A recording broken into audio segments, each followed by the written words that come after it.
Hello friends, welcome to another new video. আপনাদের আবার একটি নতুন ভিডিওতে স্বাগত জানাই। আপনারা দেখছেন SD tutorial guide YouTube channel. তো বর্তমানে অন্নপূর্ণা যোজনার কিন্তু ফিল্ড ভেরিফিকেশন বা ফিল্ড এনকোয়ারির কাজ চলছে।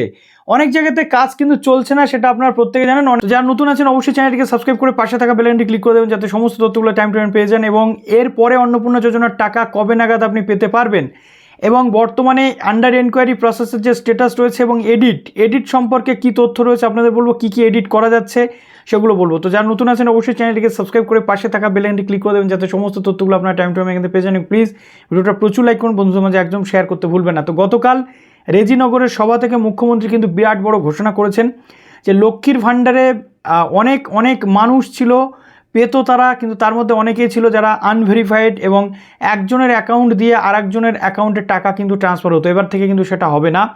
এবং বয়স্ক ভাতা বা পিএম কিষাণ নিয়েও সেম ছিল যে মৃত ভোটার যারা ছিল বা মৃত ব্যক্তি তাদের নামেও টাকা নেওয়া হচ্ছিল। এই নিয়ে তিনি অভিযোগ করেন এবং তিনি বলেন যে বর্তমানে এরকম যদি কোনো উপভোক্তা বা বেনিফিশিয়ারি থাকে তাদেরকে ভেরিফিকেশন করতে হবে এবং যদি কেউ ভুয়ো তথ্য দিয়ে থাকেন তাহলে তার এগেনস্টে কিন্তু আইনানুগ ব্যবস্থা নিতে হবে। এটা মুখ্যমন্ত্রী গতকালকে ঘোষণা করেছেন এবং আইনানুগ ব্যবস্থা নেওয়ার কথা বলেছেন। যারা মিথ্যা তথ্য দিয়েছেন তাদের বিরুদ্ধে আইনানুগ ব্যবস্থা। অনেকে আছেন অন্নপূর্ণা যোজনার ক্ষেত্রে ভুয়ো তথ্য দিয়েছেন কিন্তু তারা টাকা পেয়ে গেছেন, সমস্ত অ্যাপ্রুভড রয়েছে, তাদেরও কিন্তু পুনরায় রিভেরিফিকেশন হবে এবং তারা কিন্তু বিপদে পড়তে পারেন, এমনটা ইঙ্গিত তিনি দিয়েছেন। এবং যেটা প্রশ্ন উঠছিল যে অন্নপূর্ণা যোজনার যে এনকোয়ারি চলছে, এনকোয়ারি কী হবে। দেখুন, ফিল্ড এনকোয়ারি চলছে, বিডিও অফিস বা এসডিও লেভেল থেকে আপনার এনকোয়ারিটাকে প্রসেস করা হচ্ছে। তাই আপনাদের বলবো অবশ্যই আপনারা একটু চেক করতে থাকুন, বারবার চেক করতে থাকুন।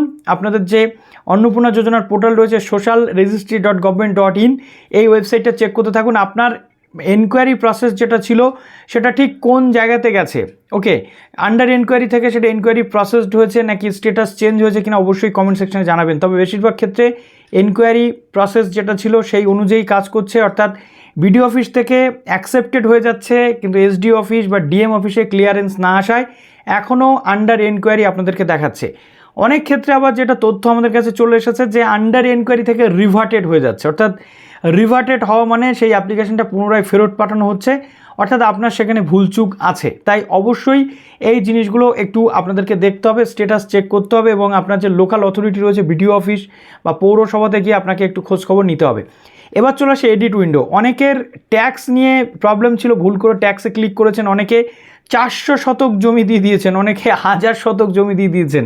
তো তাদের জন্য এডিটের অপশান আছে। প্রথমে বলা হয়েছিল মাইনর কিছু চেঞ্জেস করা যাবে, এখন অফিসিয়াল লগ ইন পোর্টাল থেকে বিডিও অফিস বা পৌরসভার যে অফিসিয়াল লগ ইন পোর্টাল আছে সেখানে ইচ অ্যান্ড এভরিথিং, গোটা সিস্টেম কিন্তু গোটা ফর্মটা কিন্তু এডিট করা যাচ্ছে। তার জন্য আপনার যথেষ্ট প্রমাণপত্র নিয়ে বিডিও অফিস বা জায়গাতে যেতে হবে এবং সেখানে গিয়ে আপনাকে এডিট করে নিতে হবে। পুরোটা কিন্তু এডিট করা যাচ্ছে, এই নিয়ে কোনো কিন্তু আপনার সন্দেহ থাকা উচিত নয়। তাই অবশ্যই আপনি সেখানে যাবেন এবং এডিটটা করবেন। এবার আপনার প্রশ্ন থাকতে পারে যে নেক্সট পেমেন্ট কবে ঢুকতে চলেছে। হচ্ছে যে নেক্সট পেমেন্ট যেটা শোনা যাচ্ছে যে 13 থেকে 14 তারিখ বা 15 তারিখের মধ্যে আরও একটা পেমেন্ট ঢুকতে পারে এবং আমরা দেখেছি গতকাল বা তার আগের দিনও পেমেন্ট ঢুকছে, অর্থাৎ পেমেন্ট প্রসেস জারি থাকবে এবং মুখ্যমন্ত্রীও বলেছেন যে পেমেন্ট প্রসেস কিন্তু জারি থাকবে, পেমেন্ট কিন্তু বন্ধ হবে না, টাকা ঢোকার প্রসেস কিন্তু জারি আছে।